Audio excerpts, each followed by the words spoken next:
வணக்கம்.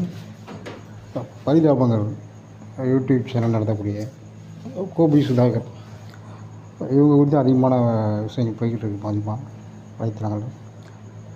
அதில் முக்கியமாக என்னென்னா, அதனால் கவின் கொலைக்கு அடுத்து அவங்க கொடுத்த நிறைய போட்ட வீடியோக்களை பார்த்தவங்க அதிகமாக என்ன செய்ய ஆரம்பிங்கன்னா, அவங்களோட சாதியை தேட ஆரம்பிச்சிருக்காங்க.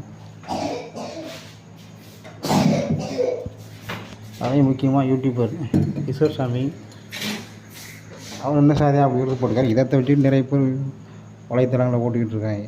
ஒரு விஷயத்த சொல்லணும்னா, சரியோ தவறோ அவங்க என்ன செஞ்சுருக்காங்கன்னா அதை விமர்சனம் பண்ண கரெக்ட். அவங்களோட சாதியை தேர்றது ரொம்ப ஒரு கேவலமான விஷயம். இதை நம்ம ஏற்கனவே பழைய வீடியோவில் பதிவு பண்ணியிருக்கோம்.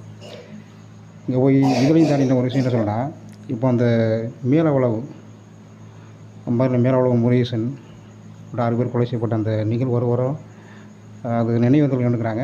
அந்த நினைவேந்தலுக்கு அவங்க போயிருப்பாங்கன்னு நினைக்கிறேன். இதை வச்சுட்டு இவங்களே முடிவு பண்ணிட்டாங்க, மேலே உள்ள நினைவேந்தல் போயிருக்காரு, அதனால் இவர் பயிர் சொல்கிறாங்க அப்படின்னு. அதை வச்சுட்டு என்ன செய்கிறாங்க, நீங்கள் ஏன் வேங்கல் வயலுக்கு வீடியோ போடலை, வேங்கல் வயல் அந்த சமுதாயம் தானே அவங்களே செஞ்சுட்டு அடுத்த சமுதாயம் தான் ஒழிய போட்டாங்க அப்படின்னு ஒரு இது ஓட்ட ஆரம்பிச்சிருக்காங்க. நியாயமாக சொன்னால் முதல்ல அவங்க 2 பேரும் இந்த சமுதாயம் சேர்ந்தால் கிடையாது.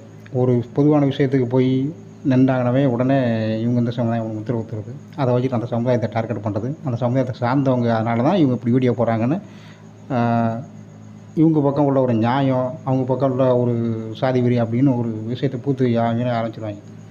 இப்படி தான் இவங்களோட சாதி என்னன்னு தேட ஆரம்பிச்சிருக்காங்க. உண்மையில சொன்னால் என்ன சாதின்னு நமக்கு பார்க்க வேண்டியதில்லை. இது கிஷோர்சாமி உள்ளிட்ட ஒரு வீடியோ எடுத்து போட்டது தொடர்ச்சியாக வலைத்தளங்கள் வருது, அதையும் நமக்கு தேட வேண்டியதில்லை. நான் முக்கியமாக என்ன செய்வேன், பேசுகிற கான்செப்ட் முக்கியம். அந்த கான்செப்ட்டும் நியாயமான கான்செப்ட்டு.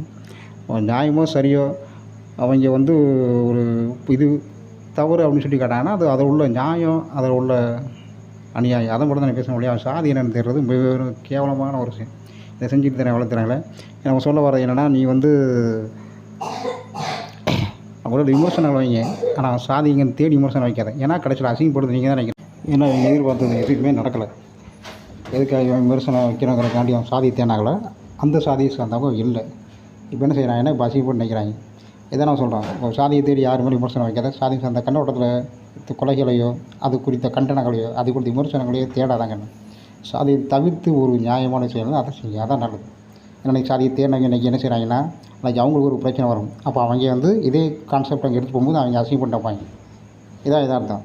அதனால் சாதியை தேடாமல் விமர்சனங்கள் வைக்கிறவங்க சரி, பொது நீரோட்டங்கள் வயிறோட்டம் பயணிக்கிறவங்க சரி, அவங்களோட சாதியை தேடாதுங்க. அவங்க பேசுகிற விஷயம் கருத்துக்களை நம்ம உள்வாங்கி அது தேவையான இருப்போம், விமர்சனம் வைப்போம், அது சாதியம் கடந்து வைப்போம்.